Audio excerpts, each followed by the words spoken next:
¿Se pueden descubrir nuevos elementos? ¿Qué nos impide crear más y cuál es el límite? Yo soy Fernanda y hablemos de la tabla periódica, sus curiosidades y qué nos permite la ciencia para poder crear más elementos. Pero primero aclaremos, ¿cómo se clasifican los elementos? Lo más importante de ellos es la cantidad de protones que tienen en su núcleo, el llamado número atómico, y la cantidad de electrones que tienen en su última órbita, es decir, electrones que harán el enlace para juntarse con más elementos. Estos dos valores son los que le dan carácter y personalidad a cada recuadro de la tabla periódica, y así es como se acomoda. En las filas irá el número atómico, es decir, el primer elemento tiene un protón, el segundo tiene dos protones y así sucesivamente, mientras que las columnas es la cantidad de electrones que tienen en su última órbita y por ende todos esos elementos tienen características similares. Con la tabla periódica es como hemos podido encontrar nuevos elementos, aunque antes se acomodaba de manera rarísima como en espiral y no se consideraba la sección de los gases nobles. El ruso Dmitry Mendeleev, iluminado por un sueño, según él,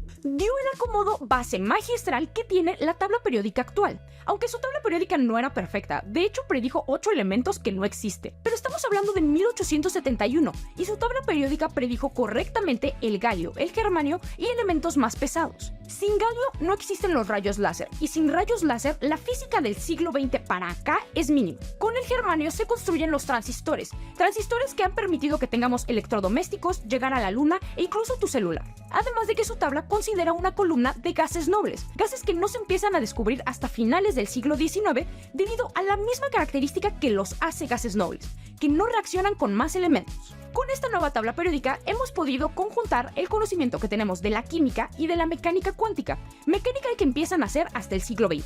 Esta mecánica explica el comportamiento subatómico del átomo, es decir, las partículas que generan al átomo, que son el electrón y el protón principalmente. De hecho, la tabla periódica es tan precisa que en 1981, cuando se descubre el borio, fue aburrido según los investigadores que lo descubren, ya que ya sabíamos cómo iba a ser el elemento, qué electrones iba a tener y cómo iban a estar acomodados su núcleo. Ahora, la cosa se empieza a poner complicada cuando queremos juntar el conocimiento de la química, de la mecánica cuántica y de la relatividad. La teoría acuñada a Albert Einstein nace décadas después de la tabla periódica de Mendeleev, y esto le viene a agregar picante a nuestro conocimiento químico. La relatividad nos dice que las masas de las partículas aumentan con su velocidad. Con la relatividad llevaría a que los electrones que están cargados negativamente y orbitan alrededor de mi núcleo que está cargado positivamente por los protones tuvieran un movimiento diferente. Pero ya vimos que el comportamiento de sus electrones le da características a mis elementos. Aunque eso sonó como laberinto, y lo es, la relatividad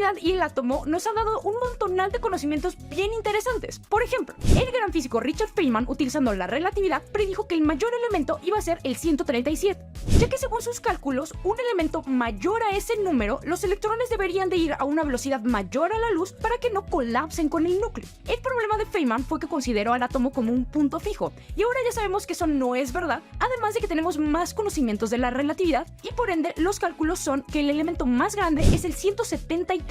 Pasando ese elemento se desencadena el multiverso de locura debido a que el elemento necesitaría succionar electrones del vacío. Pero no todos los problemas con crear elementos son de la relatividad. El mayor problema con crear elementos son los protones.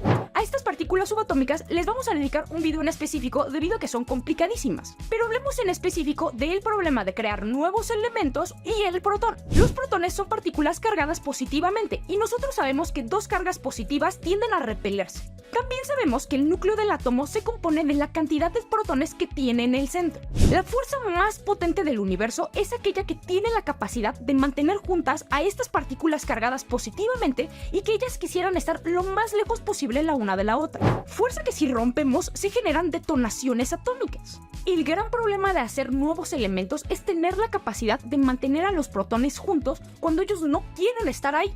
Fuerza que solamente tienen las estrellas y laboratorios bien específicos por muy poquito tiempo. De hecho, el elemento 92, que es el uranio, es el último elemento que puede crearse en la Tierra de manera natural y que es estable. Todo elemento mayor a 93 protones se desmorona como mazapán. Entonces, lo que hacemos en el laboratorio es tomar elementos grandes y chocarlos a altas velocidades, lo que obliga a los protones a juntarse. Y con esto crear elementos más grandes. Y ahí está el problema para los que hacemos elementos y no para la generación de elementos en sí. Mientras más pesado queremos que sea el elemento, necesitamos utilizar elementos más grandes, es decir, radioactivos. Y acabamos de ver que estos se desmoronan fácilmente. Si nosotros utilizamos este tipo de elementos, al momento de chocarlos, su tiempo de vida será muy cortito, lo que no le dará la capacidad al electrón de rodearlos y hacer una órbita, es decir, lo que caracteriza al elemento.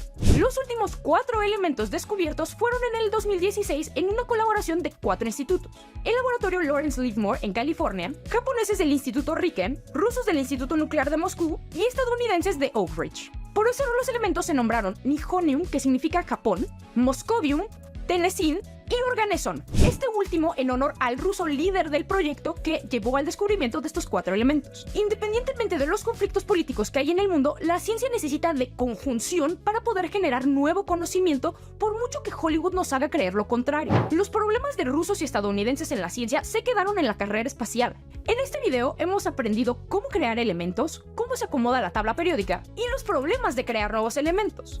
Aunque la tecnología actual está trabajando en espacios donde elementos radiactivos puedan tener mayor tiempo de vida y así poder generar más elementos, pero todos creados por el humano. ¿Te imaginas ese futuro? Si te quedó alguna duda, déjanosla en la caja de comentarios. Si te gustó el video, no olvides regalarnos un like y suscribirte al canal de las curiosidades científicas con respuesta. Nos vemos en el siguiente video. Bye.